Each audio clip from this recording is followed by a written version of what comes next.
Good morning dear student. मैं आशा करता हूँ कि आपने मेरी पहली वीडियो देख ली होगी और अब हम अपनी नेक्स्ट वीडियो को आगे बढ़ाते हैं। जिस किसी ने मेरा चैनल सब्सक्राइब नहीं किया हो तो प्लीज़ मेरे चैनल को सब्सक्राइब कर लें। तो अब आगे बढ़ते हैं। हम एक्सरसाइज 1.1 शुरू करने से पहले हमें कुछ बेसिक्स चीज़ें सीखनी होंगी, जैसे क्या गुणनखंड। अब गुणनखंड क्या होते हैं, सबसे पहले हमें सीखना होगा कि गुणनखंड क्या होते हैं। तो गुणनखंड क्या होते हैं, जैसे ये 6 है, गुणनखंड क्या होते हैं। 6 के हमारे 3 गुणनखंड होते हैं, 1, 2, 3 और एक अपना 6।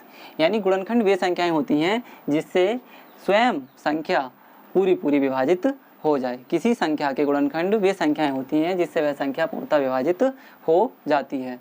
अब हमारे इस एक्सरसाइज में हमें मासा यानी HCF और लासा यानी LCM ये पढ़ना है। HCF और LCM। HCF और LCM पढ़ने से पहले हमें कुछ अभाज्य गुणनखंड निकालने होते हैं। अब अभाज्य गुणनखंड, अब वर्ड आता है यहाँ पर गुणनखंड। गुणनखंड में भी क्या होते हैं हमारे अभाज्य गुणनखंड। अभाज्य पिछली कक्षा में आपने पढ़ा होगा कि मैंने आपको पढ़ाई थी अभाज्य संख्याएं। अभाज्य संख्याओं से मतलब होता है ऐसी संख्याएं जिनके केवल 2 गुणनखंड होते हैं। यानी वे संख्याएं जो किसी और से नहीं कटती हैं, केवल अपने आप से और एक से कटती हैं। तो अभाज्य संख्याओं और अभाज्य संख्याओं से जो संख्याएं कटती हैं उनको ही बोलते हैं अभाज्य गुणनखंड। यानी किसी संख्या के ऐसे गुणनखंड जो अभाज्य हों वो कहलाते हैं हमारे अभाज्य गुणनखंड। तो हम एक्सरसाइज 1.1 का पहला सवाल लेते हैं, जिसमें दे रखा है इसने अभाज्य गुणनखंड ज्ञात कीजिए। पहला क्वेश्चन है हमारा अभाज्य गुणनखंड ज्ञात कीजिए। अभाज्य गुणनखंड ज्ञात कीजिए। तो सबसे पहले हमें सीखना होगा अभाज्य गुणनखंड निकालते कैसे हैं। जैसे पहला क्वेश्चन है इसमें 140। अब 140 का हमें अभाज्य गुणनखंड ज्ञात करना है। तो अभाज्य गुणनखंड कुछ नहीं होता है, इसको हमें भाग करना होता है। जैसे सिंपली किसी बच्चे को जो बिल्कुल बेसिक से सीखना चाहते हैं तो देखो इनके गुणनखंड कैसे निकालते हैं। अगर तुम्हें कुछ नहीं आता है तो सबसे पहले हम ये देखते हैं कि संख्या कितने से डिवाइड हो रही है। अगर किसी संख्या के लास्ट में 0, 2, 4, 6 और 8 मिले तो वह संख्या डेफिनेटली 2 से डिवाइड होती है। और हमें जो इसको यहाँ पर जो भाग देना है वो केवल अभाज्य संख्याओं से, जैसे 2 से, 3 से, 5 से, 7 से और हमारा 11, 13, यानी ऐसी संख्याओं से भाग देना है जो अभाज्य संख्याएं होती हैं। तो पहले हम इसको 2 से डिवाइड करके देखेंगे, हमारा डेफिनेटली ये 2 से डिवाइड हो जाएगा। तो 2 से डिवाइड कैसे करते हैं इसको, 2 सत्ते कितना होता है 14 और यहाँ पे 0 बचा तो 0 का 0। अब देखो बहुत से बच्चे ये समझ नहीं पाते हैं कि 70 आया तो आया कैसे। तो यहाँ पर देखो 2 मिनट के लिए कि देखो जैसे सब डिवाइड करना तो सभी लोग जानते हैं। 2 सत्ते कितना 7 बार यहाँ लगाते हैं 14।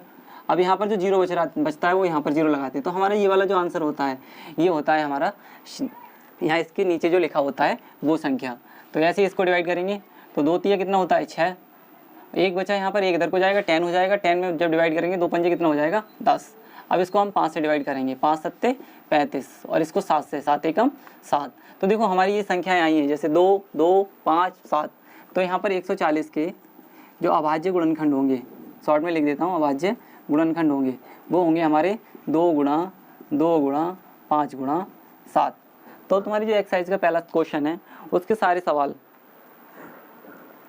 इसी तरह से हल हो जाएंगे और हमारी ये अभाज्य गुणनखंड निकल आएंगे।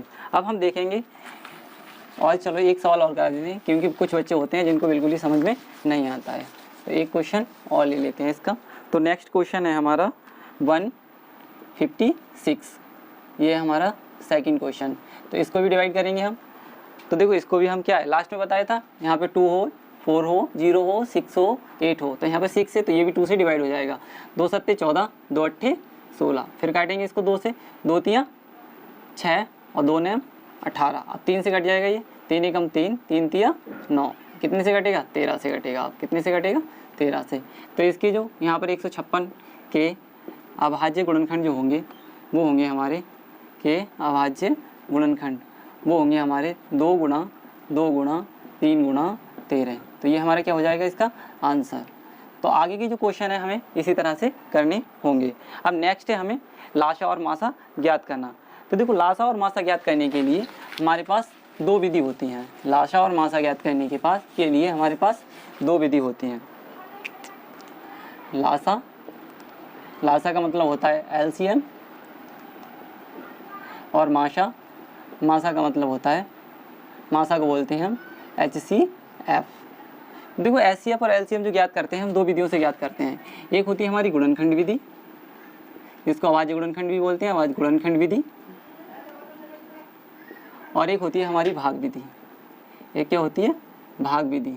तो मैं आप लोगों को दोनों विधि बताता हूँ, ठीक है। दो संख्याएं ले लेते हैं हम, तुम्हारी बुक की दो संख्याएं ले लेते हैं।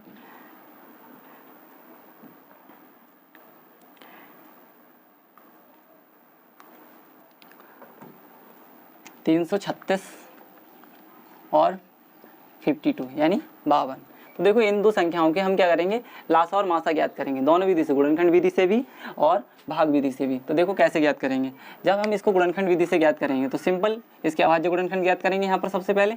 तो 2 से डिवाइड करेंगे, 2 एकम 2 और 2 छिक्का 12, 2 अट्ठे 16। फिर 2 से काटेंगे इसको, 2 अट्ठे 16 और 2 चौक 8, 2 से 2 दूनी, वो 2 चौक 8 और 2 दूनी 4। फिर 2 से काटेंगे इसको, 2 दूनी 4, 2 एकम 2। फिर इसको 3 से डिवाइड करेंगे, 3 सत्ते 21, फिर 7 से 7 एकम 7। अब नेक्स्ट इसी प्रकार इसको डिवाइड करेंगे 2 से, 2 दूनी 4, 2 छिक्का 12। फिर 2 से करेंगे, 2 एकम 2 और 2 एकम 2, 2 तिया 6। तो यहाँ पे आएगा हमारा 13, एकम 13। तो इसकी देखो अभाज्य गुणनखंड लिख लेते हैं हम। तो ये 336 को क्या लिख सकते हैं हम? 336 को लिख सकते हैं 2 गुणा 2 गुणा 2 गुणा 2 गुणा 3 गुणा 7, ठीक है। ये इसके क्या हो जाएंगे? अभाज्य गुणनखंड हो जाएंगे। नेक्स्ट इसी प्रकार 52 को क्या लिखेंगे हम? इसको लिखेंगे 2 × 2 × 13। तो देखो जब हम इसमें क्या निकालते हैं, इसका माशा निकालते हैं, यानी माशा का मतलब HCF जो निकालते हैं, HCF, ठीक है। जब HCF इसका निकालेंगे तो देखो वो कैसे निकालेंगे, HCF जो निकालेंगे वो कैसे निकालेंगे। तो HCF में हमें कुछ नहीं देखना होता है, हमें HCF में वो देखना होता है कि इनमें जो कॉमन गुणनखंड हैं केवल वही देखने होते हैं। तो यहाँ पर केवल 2 और 2 और कुछ कॉमन नहीं है, तो हमारा इसका जो HCF होगा वो 2 × 2 अर्थात यानी 4। जो इसका HCF निकलेगा वो कितना निकलेगा? 4। इसी प्रकार क्या करते हैं हम? LCM यानी लासा जो निकालते हैं, ठीक है। लासा को ध्यानपूर्वक देखना है, थोड़ा सा कंसंट्रेट होके, ठीक है। तो जो LCM निकालेंगे हम यहाँ पर वो देखना है थोड़ा कैसे निकालते हैं। देखो LCM जब निकालते हैं हम तो यहाँ पर जो कॉमन होते हैं उनको केवल एक बार लिखते हैं, जैसे 2 एक बार लिखा, 2 एक बार लिखा। फिर जो बाकी जो रह जाते हैं, जैसे यहाँ पे 2 बचा और यहाँ पर 2 बचा और यहाँ पर 3 बचा और यहाँ 7 और यहाँ पे हमारा बचा 30। तो देखो कितना हो जाएगा, 2 दूनी 4 दूनी 8 दूनी 16, 16 तियाँ कितने होते हैं? 48 और 48 और 7 की मल्टीप्लाई कर लो, 48 और 13 सत्ते 91 की मल्टीप्लाई कर लो यहाँ पे। तो कितना आएगा? 8 4 और 9 8 72 होता है, 7 कैरी का आ जाएगा, 9 चौक 36 और 7 ये हमारा हो जाएगा 43। तो ये 8 6 3 4। तो इसका एलसीएम कितना आएगा? 6। तो ये किसका हो जाएगा? एलसीएम। ये हमारे क्या हो जाएंगे? आंसर। नेक्स्ट सेम ही हम क्या करते हैं, भाग विधि से निकालते हैं इनको। देखो जब भाग विधि से करेंगे तो सबसे पहले हमारी संख्या यही है, तो छोटी संख्या से क्या करते हैं, बड़ी संख्या को क्या करते हैं, डिवाइड करते हैं। यहाँ पर देखो कितना बार चला जाएगा, यहाँ पर हम देखेंगे, यहाँ पर 5 छंग 30, तो 6 बार चला जाएगा, 6 दूनी 12 और 6 पंजे 30 और 1 31। तो यहाँ पे बचेगा हमारा 4 1 4 और यहाँ बचेगा 2, ठीक है। तो यहाँ पर 52, ठीक है। अब 42 2 से लगा देंगे, यहाँ पर कितना हो जाएगा, ये 48। अब यहाँ पे कितना बचेगा हमारा, यहाँ पे बचेगा 4। 4 से 24 को डिवाइड करेंगे तो 4 छंग 24। तो ये हमारा पूरा पूरा डिवाइड हो गया। तो इसका मतलब जो यहाँ पर ये लास्ट में जिस संख्या से पूरा पूरा डिवाइड होता है वो ही हमारा होता है मासा, यानी हमारा HCF। तो मुझे आशा है कि आप HCF भाग विधि से भी और गुणनखंड विधि से भी सीख गए होंगे। तो देखो गुणनखंड विधि से निकाला फिर भी कितना आया 4, अब भाग विधि से निकाला फिर भी कितना आया 4। अब इसी तरह से हम देखेंगे कि जो हमारा LCM है वो भाग विधि से कितना आता है।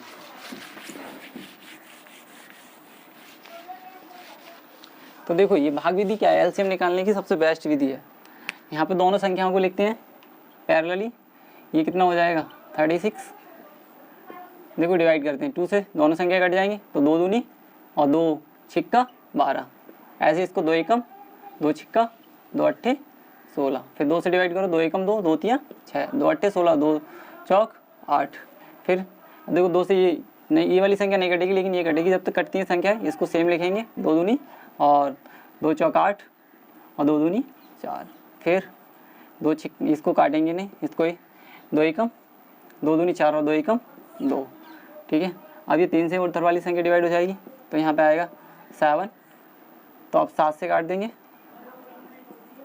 7 एकम 7। ऐसे अब 13 से डिवाइड कर दो इसको, तो हमारा यहाँ पर जो सेम, अब इसका जो लासा होगा वो हमारा सेम होगा 2 गुणा 2 गुणा 2 गुणा 2 गुणा 3 गुणा 7 गुणा 13। तो हमारी जो संख्या निकल के आएगी वो हमारी सेम यही आएगी 4368।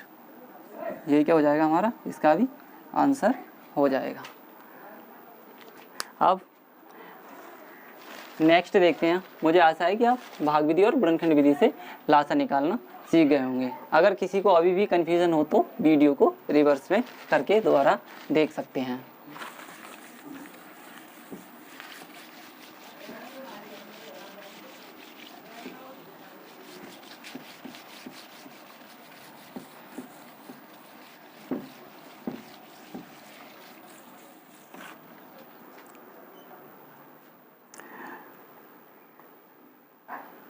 अब तुम्हारा दूसरा क्वेश्चन है कि पूर्णांकों को निम्नलिखित युग्मों में के एचसीएफ और एलसीएम ज्ञात कीजिए तथा इनकी जांच कीजिए कि दो संख्याओं का गुणनफल बराबर एचसीएफ इंटू एलसीएम।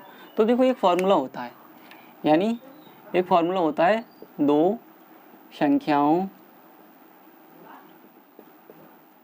का गुणनफल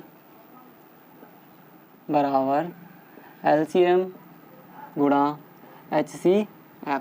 तो तुम्हारा जो दूसरा क्वेश्चन है इस एक्सरसाइज का वो हम देखेंगे दूसरे क्वेश्चन का पहला। तो इसमें क्या दे रखा है, इसमें हमारे पास दो संख्याएं दे रखी हैं 26 और 91। तो देखो ये दो संख्या है। सबसे पहले क्या करेंगे हम, अभाज्य गुणनखंड जो विधि बताई थी उससे इनका दोनों का क्या निकालते हैं, एचसीएफ और एलसीएम निकालते हैं। तो एचसीएफ और एलसीएम निकालने के लिए सबसे पहले हमें क्या करना पड़ेगा, इनके अभाज्य गुणनखंड निकालने पड़ेंगे। तो 26 और एक तरफ लिख लेते हैं 90, तो डिवाइड करो सिंपल, 2 से करेंगे 2 एकम 2 2 तिया 6, 13 से डिवाइड हो जाएगा 13 एकम 13। ऐसे इसको 7 से डिवाइड करेंगे 7 एकम 7 और 7 तिया 21, तो फिर 13 से डिवाइड हो जाएगा सिंपल। तो हमारे ये हमने इनके अभाज्य गुणनखंड निकाल चुके हैं। तो इसको क्या लिख सकते हैं हम, 26 को क्या लिख सकते हैं, 26 बराबर लिख सकते हैं हम 2 इंटू 13। ऐसे इसको लिखेंगे कि इसको 91 के लिए क्या लिख सकते हैं 7 इंटू 31। तो सिंपल एलसीएम जब निकालते हैं तो मैंने आप लोगों को बताया था कि जो इनमें दोनों में कॉमन होता है वो ही हमारा क्या होता है, HCF होता है। तो सबसे पहले HCF निकाल लेते हैं। तो हमारा HCF कितना आ जाएगा यहाँ पर 13। अब क्या निकालना है हमें, अब निकालना है हमें LCM। तो LCM जो कॉमन हो उसको एक बार लिख दो और बाकी जो रह जाए उनको लिख दो। ठीक है, तो 13 दूनी कितना हो जाएगा 26 और 26 के 7 से मल्टीप्लाई कर दो, 7 6 42, 7 दूनी 14 और 4 182।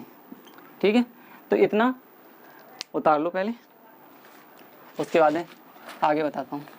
अब नेक्स्ट हमें क्या करना होगा, जो यहाँ पर क्वेश्चन में क्या रखा है हमें इसकी जांच करनी होगी। तो ये कर लिया।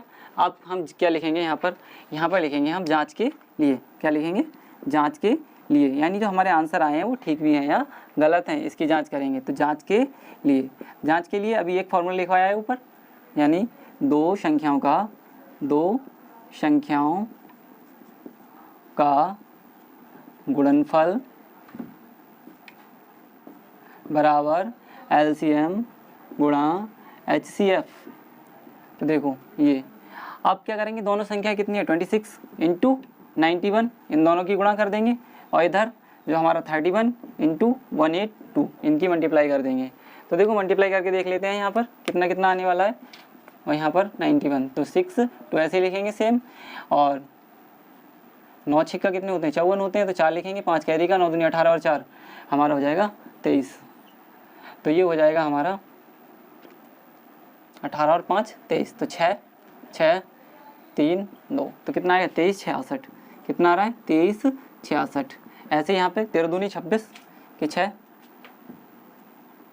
13 8 104, 104 और 6,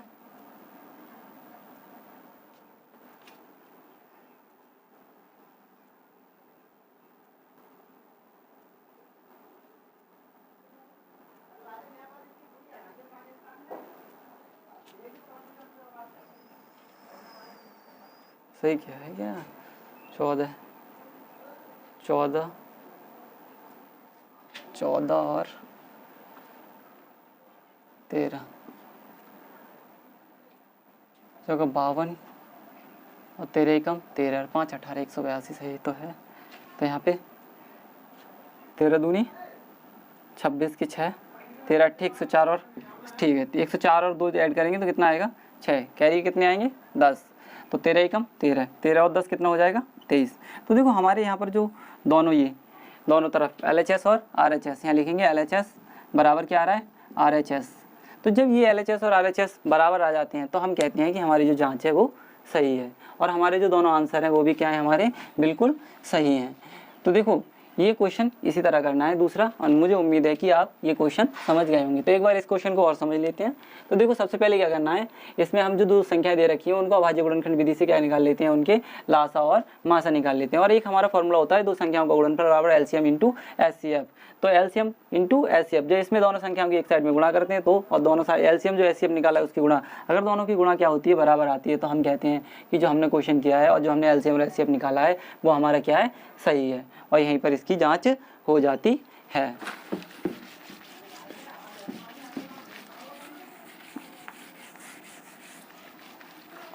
तो आज के लिए हम इस वीडियो में इतना ही रखते हैं।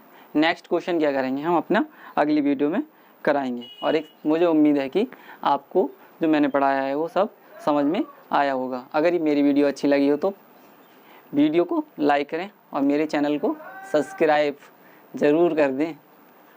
Okay, thank you.